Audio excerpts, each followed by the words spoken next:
Hi everyone, welcome back to Cat Corner Cricket Cast. It's been a while, obviously with the IPL situation, but we're back. And we You have guys cricket to abandoned follow. me for the most important match, for the matches of history between Netherlands and Scotland, the two teams that are facing up for the World Test Championship.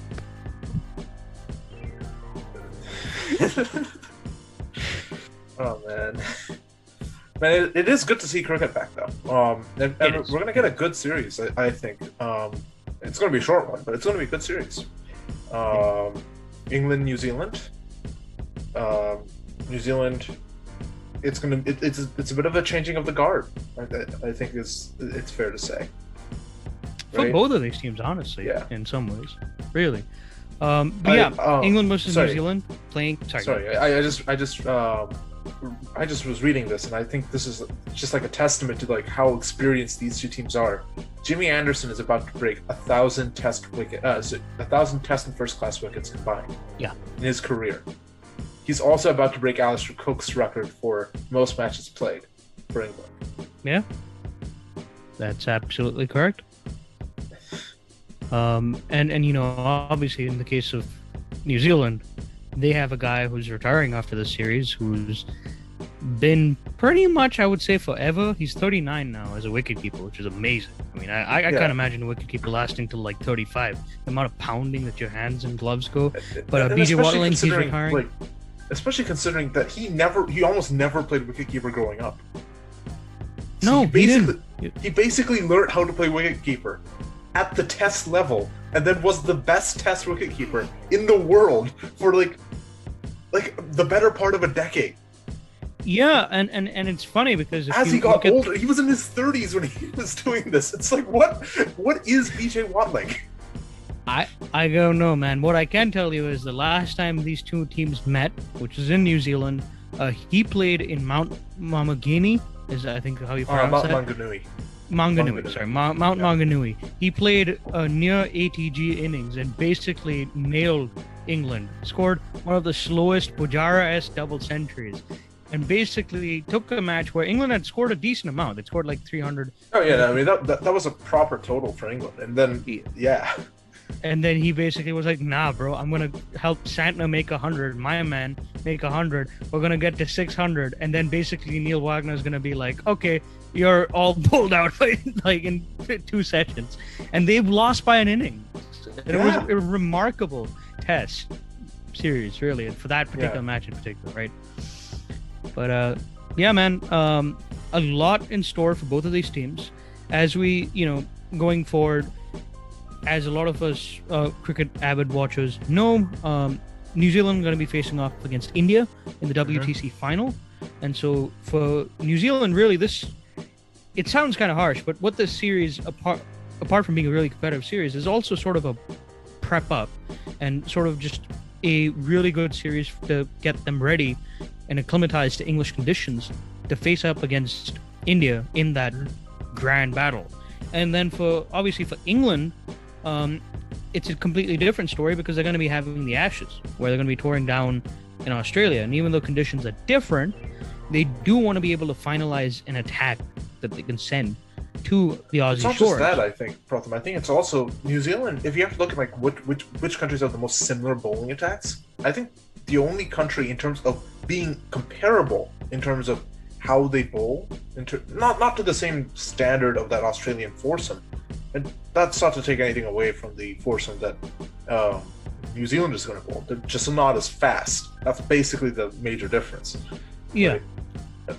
But you're not going to get a more accurate assemblage of how you're going to. You have a left arm quick. You have a left arm quick. You have a right arm.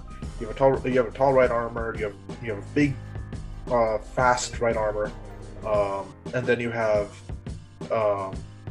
basically Neil Wagner, who's just irreplaceable and is sort of idiosyncratic. He's not that idiosyncratic bowler that you get with like a Pat Cummins kind of way. It's just weird to deal with. He's difficult to deal with. He's just nasty. Yeah, he puts a completely different dimension into this attack, and he's definitely going to be challenging for them. And your point is well taken, right? Because I think this is for England. Because if you're going to play your next 5 tests against India, who will play pretty much usually a 3-2 spin, 3-2 seam spin split, you're not going to get a 4-man pace attack that has the just pure aggression of the New Zealand attack or the Australian attack until after.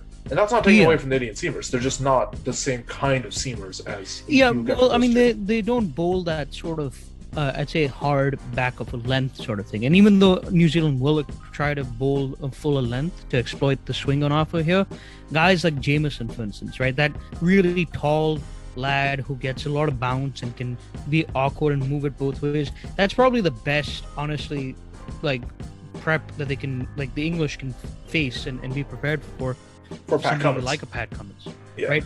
ATG bowlers, both of them, I would say, not obviously not yet, but on the track to be that. Okay, Cummins is probably on that track. I mean, Jamieson is damn good, but I'm not certain that he's.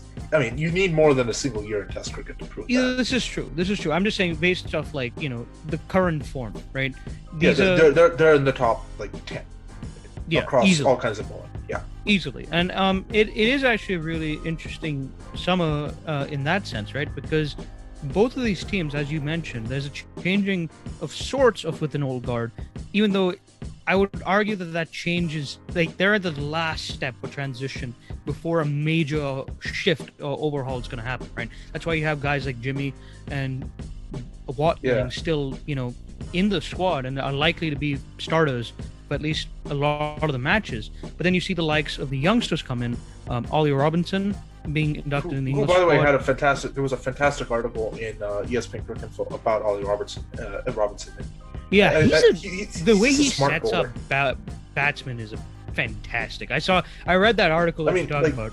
In a real sense, like that's the guy that they need after Jimmy, because Jimmy's career is made on being the best swing bowler in the world, and not because he got the most swing necessarily, but because he was able to set up the batsman to get him out with the swing that he had. Yeah, especially in the latter half of his career. I mean, Jimmy definitely struggled in the first half of his career with that sort of intuition, but as he's gone, I'd say really from 2015 onwards, right?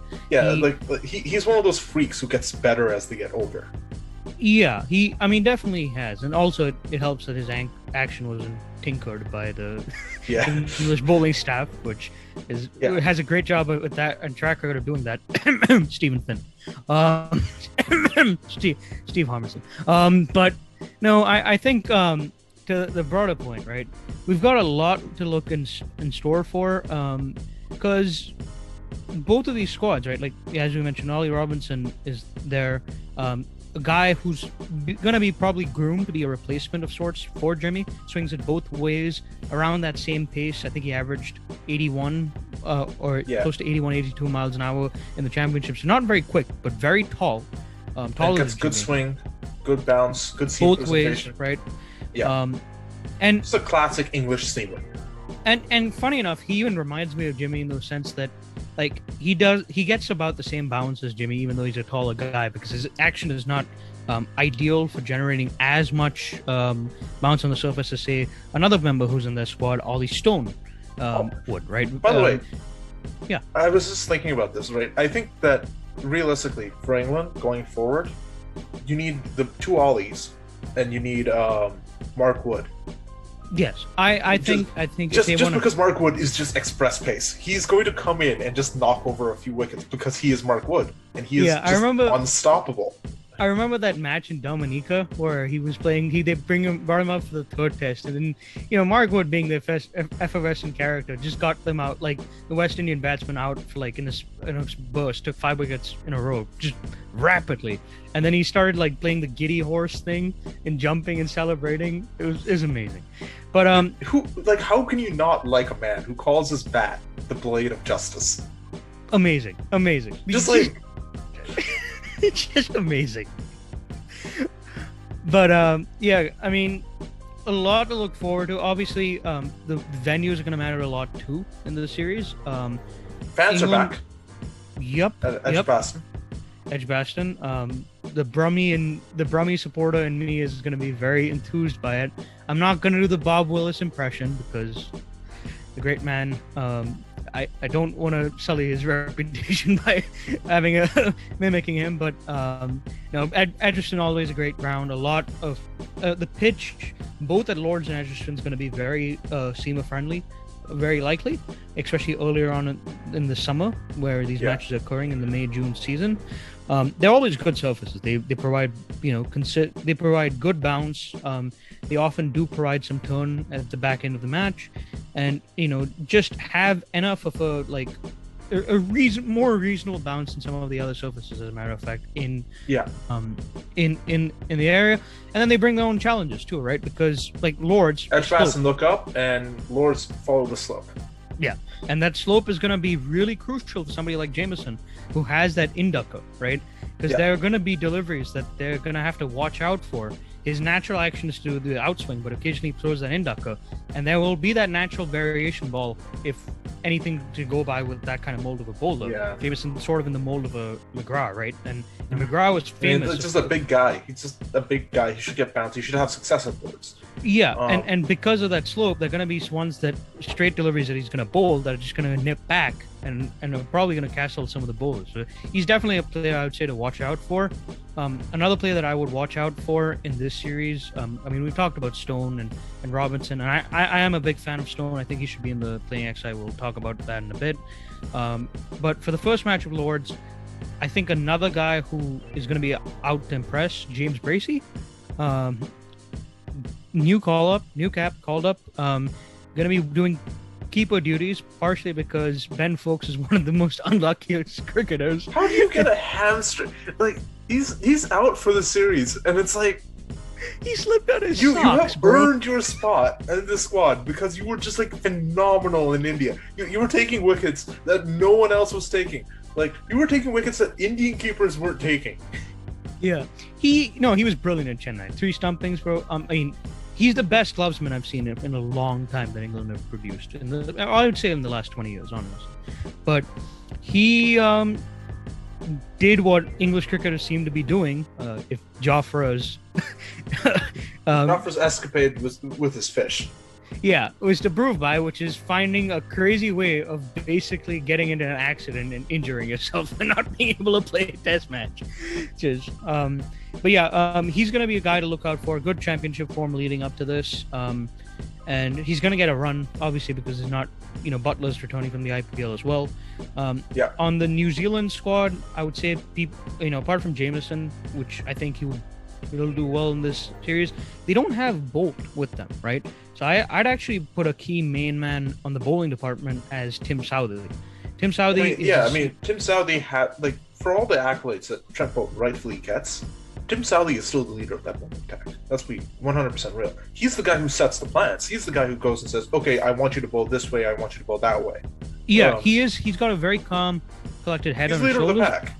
Yeah, and I think one thing that will be interesting to see, right, especially if New Zealand are on the back foot in one of these matches, right, the ground at Lords and Edgbaston, they might be some lush squares, but they will probably need to reverse the ball at some point, I would imagine, just because, especially if England, if somebody like a Sibley, who would be one of the batsmen to watch out for this series, managed to bat a really long time and they have a partnership going on, a place like Lords can get problematic for a fast bowler, especially if there aren't any clouds in the air or so forth, even if it starts out as a seam-friendly pitch. So on a day 3 pitch or something where it's at its flattest, a guy like Southey, who has a history of reversing the ball well, as a matter of fact, he took a 7 for, I think in India actually, in Bangalore, doing that, he'll be critical for them to get a little bit of reverse swing and try to break those partnerships and maybe get rid of a tail, which England is notorious for having. In England's cricket team is notorious for having. Clearly, the bat deep will save them. Yeah, Neil Wagner, we all know, is the greatest batsman of all time. Is going to score a double century. Will bring out the flamingo.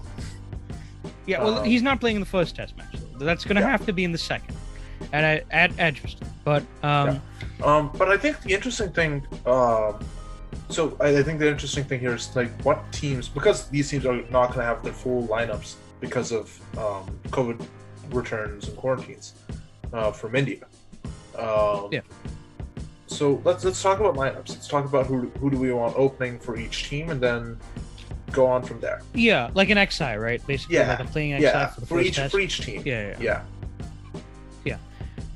It's a really good question. Let me just quickly pull up the squads just for confirmation. I mean, for me, I think you can start with England because I think in England actually has their selection sort of taken care a little bit more easily for them on the account of the injuries they have. No Archer, no Folks. But at the openers, I think you still start with you start with Sibley. I think Sibley has to start. Scored a couple of half centuries, right? Tom Sibley was one of the very few English batsmen in India that didn't look like a complete useless chump. Right? Yeah. I mean, you have to play him. You have to play, and I think my heart says Haseeb Hameed because he has earned his way back into the squad. You had to bring that up, work right? ethic. But it has to be Rory Burns. I want that to happen. I don't think it's going to happen. It's not going to happen. It's not going to happen. I've already said it's not going to happen. But it has to be Rory Burns because Rory Burns is the sensible choice.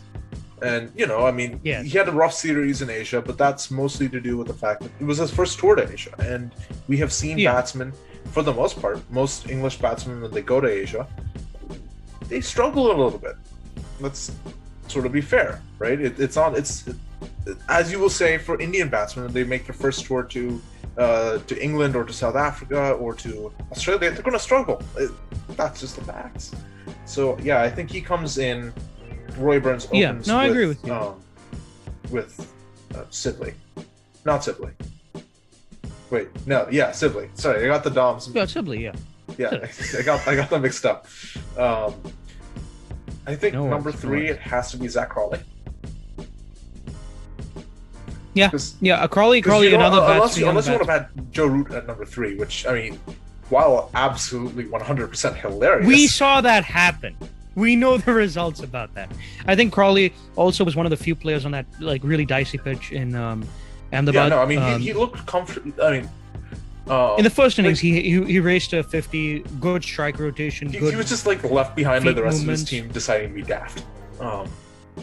So obviously he struggled at the majority of that tour, but he showed glimpses enough to be the number 3 for them, and he scored a 257 the last time around. He was against Pakistan, which was a really solid innings on this on a surface which is probably going to be slightly similar to the one that we see here, right?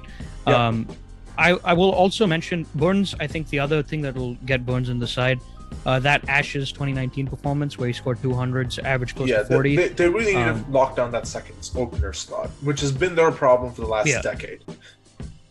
And they need Burns to fire, and this will probably be a litmus test, honestly, for Burns and Sibley, if that matter, if they're going to get the tickets to Australia. Same thing with Crawley. Number 4 is almost a joke. Yeah, that's the only position in the squad that 100% picks itself. It's Joe Root.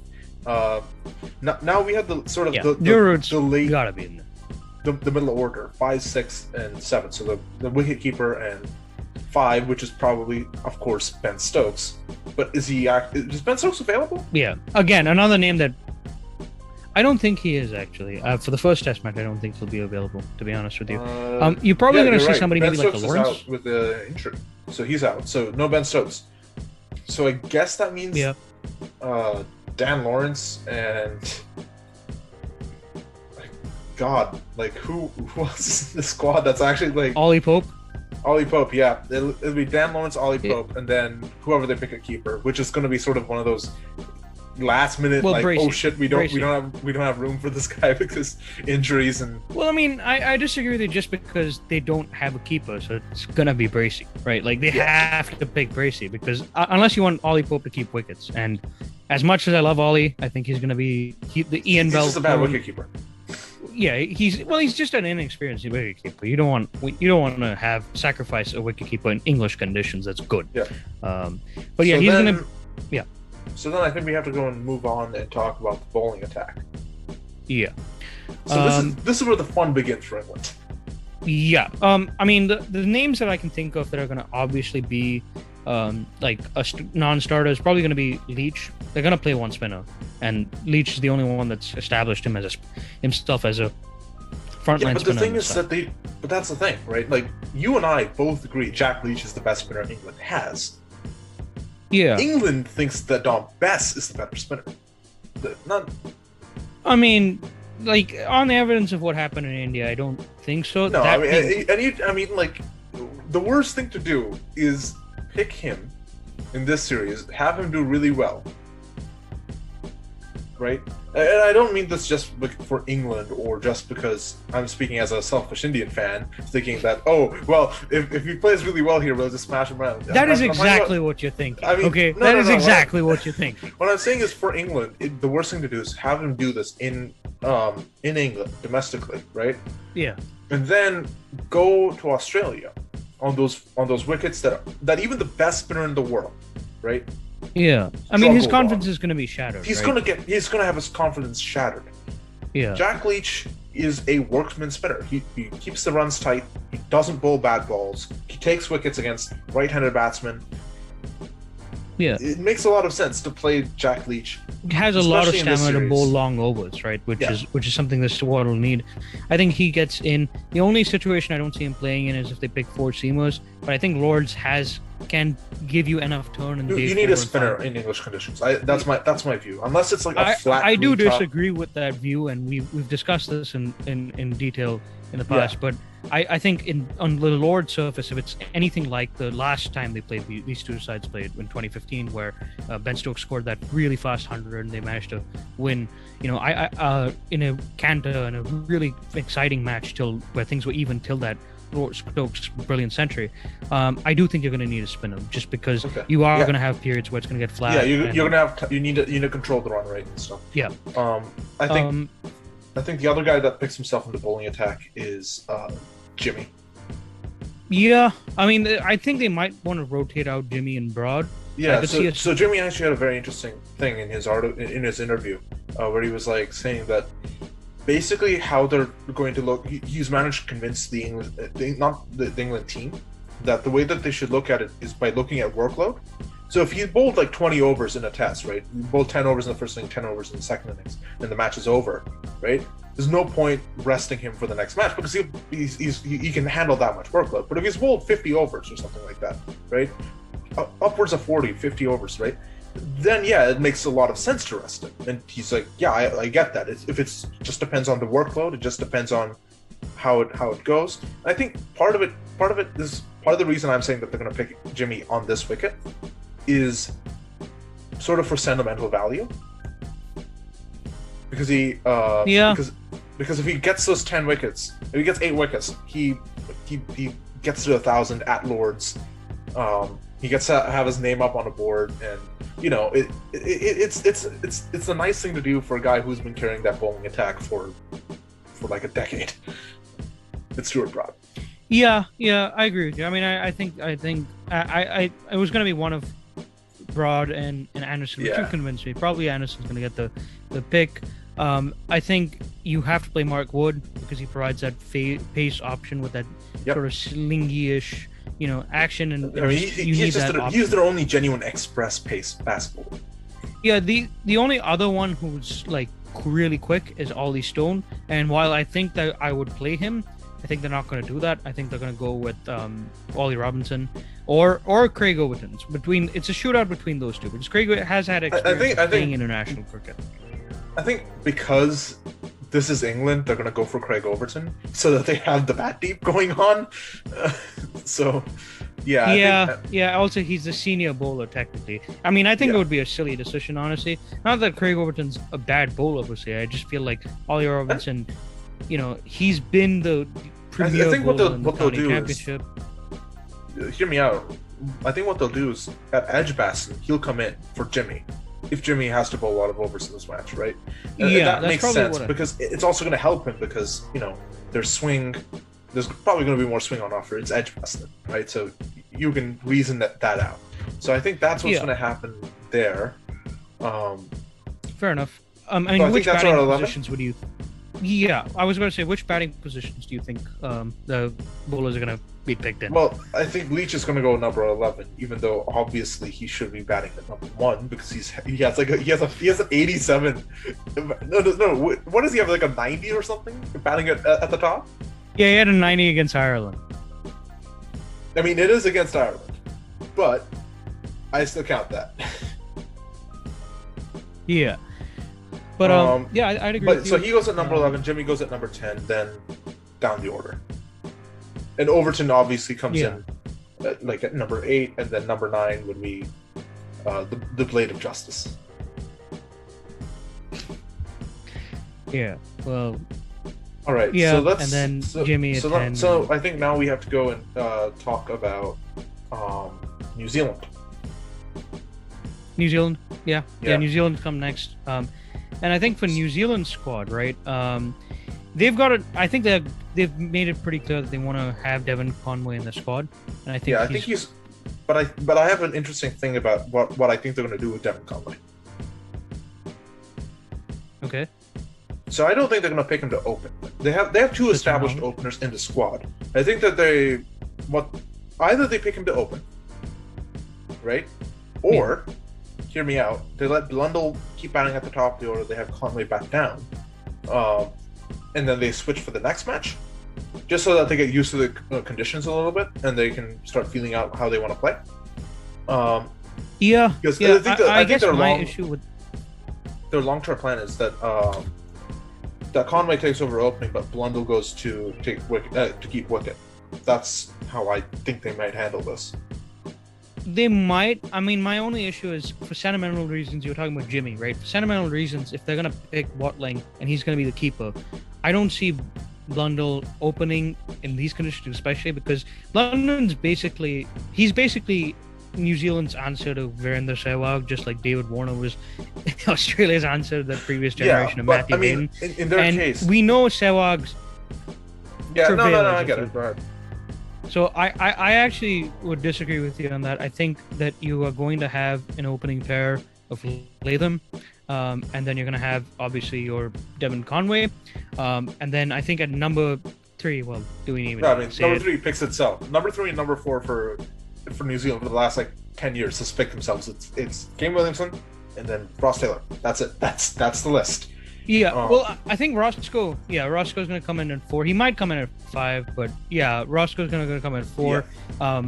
And then Henry Nichols, I think, is pretty much established himself that number 5 spot. Yeah. The question is, in terms of young batsmen, who do they go for? Do they go for Rachin Ravindra, obviously called up here, very talented young lad, shades of Kumar Sangakkara and way. His follow through after playing a shot on the offside is very brilliant performer. So because I have a different lineup than you, and I think this is where we disagree on New Zealand, right? So I would go Latham, Blundell, Kane. God, I'm blanking on names. I just said his name too, which is the funniest shit. Roscoe. Roscoe, and then Ross Taylor. Yeah. Then I would actually go. Then I'd go and Nichols at number 5. Number 6, I'd go Conway. I see. Because because again, it's Lords. It's a hard place to open. Even if you're an established cricketer who has a year or two of Test cricket under his belt, it's a tough place to go open. It's a tough place, especially if you're making your debut. Get some runs under your belt. Have some fun. Come in down the order. You know that Taylor and Kane are going to give you a chance, right? To come in with a tired English bowling attack and just play some proper cricket shots, get yourself into the game, get yourself established, get a score on the table, score on the board. Yeah, right? yeah. I mean, so, I get it. I mean, I'd say in my end though. But I think at Edgbaston they might switch. They might swap those two guys around just because they need to give this guy some experience at actually having some success at the Test level. Because, they might. Not every opener comes in like Blundell and just smashes the ball. Yeah. No, I think our disagreements would be in that I would say that, one of Will Young or Rachin Ravindra probably is going to get a chance to bat at number 6. I think Watling comes in at 7. He would usually come in at 6. I think he's going to come in at 7 just because they want to try one of those two out. And then you've got your Colin de Granholm at 8, or I mean, if he's not that fit, I know he's had some fitness issues recently. He should be fine, according to their account. They've said that he should be fine. It's he's bowled. He bowled. I believe he bowled his workload in the warm up. So yeah. So then, yeah, I think he gets the slot over Daryl Mitchell, who is his, obvious replacement in that case. I think, Jamieson comes next in the order at 8, just because he's a pretty decent yeah, they're trying to manage his workload a little bit. Yeah. I think Jamieson comes in there. I mean, I would say probably Saudi at 9, Wagner at 10 or 11. And then the last option, I would say they'd probably go with somebody like a Matt Henry, just because he's experienced. Yeah. I mean, there's they could play a spinner. They could play a spinner, which, I mean, you don't need a spinner if you have Southey and Wagner who can bowl like donkeys in like the most positive way possible, right? Yeah, like they just don't like they don't slow down. But it's like yeah. So New Zealand is the one team in the world where you don't need to pick they won't pick a spinner if they don't have to pick a spinner. Yeah, and as much as Joe Root is proud of his off spinners, which get way too many wickets in my opinion, Kane Williamson took a forfeit at Headingley last time around when these two sides played and scored the series for New Zealand. So I'm just saying, they have the perfect part-time spin, right? They do, but yeah, I think that's how it's gonna. He also throws the ball. Man, you're basically accusing the nicest man in cricket for that. I mean, I'm gonna let you down on that sport. So I think we're gonna leave it at that point. Okay. Predictions for this match? Who's gonna win? Yeah. I'm gonna go with my gut. I think I'm gonna go with my gut, right? And my gut saying you're gonna actually get a very similar series to last time around. They both tied 1-1. England won the first match, and then the second match, New Zealand came back and drew the series. I think that's probably what's gonna happen. England are gonna win this first match, and then I think New Zealand are probably gonna win the second, and you're gonna get a 1-1 result. Yeah, I'm gonna say something a little bit controversial. I think New Zealand is going to win this series 1-0. Okay. I think that they're going to draw this match, though. So you think there's going to be a draw? Yeah. I think they're going to draw this match. Okay. I just don't see these. I see. Because I think what's going to happen is England will...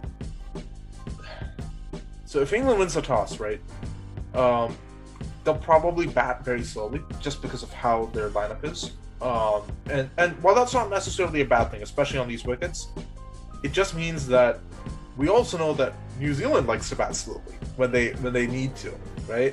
I mean, yeah, obviously Kane and Roscoe can just go to town, but they're not gonna go to town unless they know that they're in a good position. Yeah. No, I get that. I mean, I just feel like the pitch conditions, especially because it's early summer, are just not going to be conducive for them to draw in these sort of any of these matches. And I just feel like you're going to get result surfaces, right? I think that's just going to be the nature of the order. Because later in the summer, I think you'll get flatter, drier surfaces, and you can have that result. Yeah. I just feel like with the ball nipping out, especially how county championship wickets have been. That is true. I mean, yeah, the county wickets have kind of been slow, very slow. Seamers, right? Yes, slow seamers, Yeah, they've not been that much fun to see, but yeah. So on that, I think we're gonna end it. Yeah. Thank you guys for listening, and we'll see you sometime during the test match.